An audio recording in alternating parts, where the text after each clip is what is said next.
அனைவருக்கும் வணக்கம். இந்த பதிவில் பார்க்க போகிறது வேடுவன் அப்படின்னு ஒரு தமிழ் வெப்சீரிஸு. இந்த வேடுவன் வெப்சீரிஸு ஜி5 ஓடிடி தளத்தில் அவைலபிளாக இருக்குது. மொத்தம் 7 எபிசோடு, ரொம்ப சின்ன எபிசோடு தான். இந்த வெப்சீரிஸோட கதையை பற்றி பார்த்தோம்னா, பிரபல நடிகரான கண்ணா ரவி தான் நடிக்கும் கதாபாத்திரங்களில் அதீத ஈடுபாடு காட்டி நடிக்கக்கூடிய நடிகர். இந்த நிலையில் ஒரு உண்மை சம்பவத்தை படமாக எடுக்கும் முயற்சியில் ஒரு இயக்குனர் ஒருவர் ஈடுபடுறாரு. அவர் கண்ணா ரவியை சந்தித்து கதை சொல்கிறாரு. கதைப்படி கண்ணா ரவி ஒரு ரகசிய போலீஸாக பயணித்து முன்னாள் ரவுடி ஒருவரை என்கவுண்டர் செய்யணும். அதற்கான முயற்சியில் கண்ணா ரவி ஈடுபடும் போது என்கவுண்டர் செய்ய உள்ள சஞ்சீவ், அவர் தான் அந்த தாதா, தனது காதலியோட முன்னாள் காதலியோட கணவர் வினிஷா தேவியின் கணவர்னு தெரிய வருது. அதே சமயம் சஞ்சீவ் ஒரு காலத்தில் ரவுடியாக இருந்தாலும் இப்போ எல்லாத்தையும் விட்டுட்டு ஊர் மக்களுக்கு நல்லது செய்யும் மனிதராக வலம் வர்றாரு. கண்ணா ரவி இதையும் தெரிஞ்சுக்கிறாரு. இப்போ ரொம்ப நல்லவராக திருந்திட்டாருன்னு. ஆனாலும் மேலதிகாரி தனக்கிட்ட உத்தரவை செய்து முடிக்கிறதுலையும் உறுதியாக இருக்கிறாரு கண்ணா ரவி. திட்டமிட்டபடி சஞ்சீவை என்கவுண்டர் செய்தாரா இல்லையா? சினிமா கதையாக இருந்தாலும் இந்த சம்பவம் கண்ணா ரவியை எந்த வகையில் பாதித்தது, அதனால் என்ன நடந்தது என்பதை அடுத்தடுத்த எபிசோட்கள் மூலம் விறுவிறுப்பாகவும் சுவாரஸ்யமாகவும் சொல்வதே வேடுவன் படத்தோட கதை. நடிகர் என்பதால் பலவித வேடங்கள் போடக்கூடிய வாய்ப்பு இந்த தொடரில் கண்ணா ரவிக்கு கிடைச்சிருக்கு. போலீஸு, பிச்சைக்காரன், சமையல்காரன்னு அனைத்து கெட்டப்புலையும் கச்சிதமாக தன்னை பொருத்தி கொள்கிறாரு கண்ணா ரவி. நடிப்பிலும் அசத்தி இருக்காரு.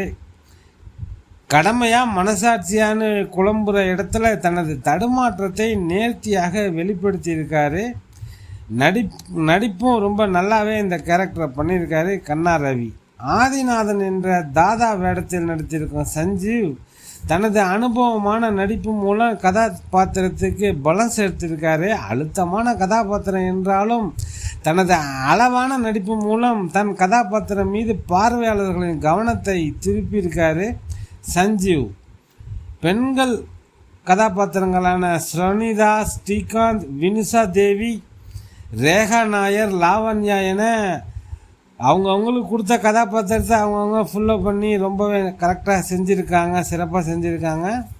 திரைப்பட நடிகர் கருவை வைத்து கொண்டே ஒவ்வொரு எபிசோடு முடியும் போதும் அடுத்தடுத்து என்ன நடக்கும் என்கிற எதிர்பார்ப்பை ஏற்படுத்தும் வகையிலான சஸ்பென்ஸ் த்ரில்லர் ஜேர்னல் தொடரை கொடுத்துருக்காரு இயக்குனர் பவன்குமார். அவர் தான் எழுதி இயக்கியிருக்காரு பவன்குமார். கதை சொல்லல் மூலம் ஒரு புதுவிதமான ஆக்ஷன் சஸ்பென்ஸ் த்ரில்லர் வெப்சீரிஸை கொடுத்துருக்காரு இயக்குனர் பவன்குமார். மொத்தம் 7 எபிசோடுகள். முதல் 2 எபிசோடு கொஞ்சம் மெதுவாக தான் போகுது. என்கவுண்டர் செய்ய வேண்டிய நபர் முன்னாள் காதலியின் கணவர் என்று தெரிந்த பிறகு கதை வேகம் எடுக்குது.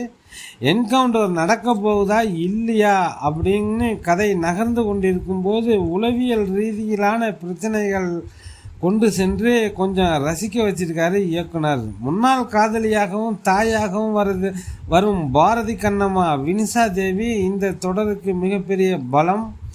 கூலி படத்துக்கு பிறகு கண்ணா ரவி தனது மாறுபட்ட நடிப்பை வெளிப்படுத்தி இந்த வேடுவன் சிறந்த வாய்ப்பாக அமைந்துள்ளது. தனது எக்ஸ் காதலியின் மஞ்சள் குங்குமத்தை காப்பாற்ற போராடும் ஹீரோக்களை மையமாக வைத்து பல படங்களை பார்த்துருக்கோம். அதில் ரொம்ப மிகப்பெரிய வெற்றி பெற்று பேசப்பட்ட படம் நெஞ்சில் ஓர் ஆலயம்.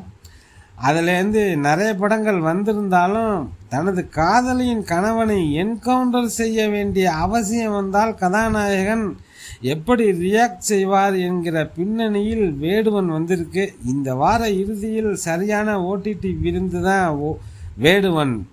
ஜி5 ஓடிடி தளத்தில் அவைலபிளாக இருக்குது. பார்க்கணுன்னு நினைக்கிறவங்க இந்த வெப்சீரிஸ் பாருங்கள். டெல்டா 7 நண்பர்களுக்கு நன்றிகள் பல.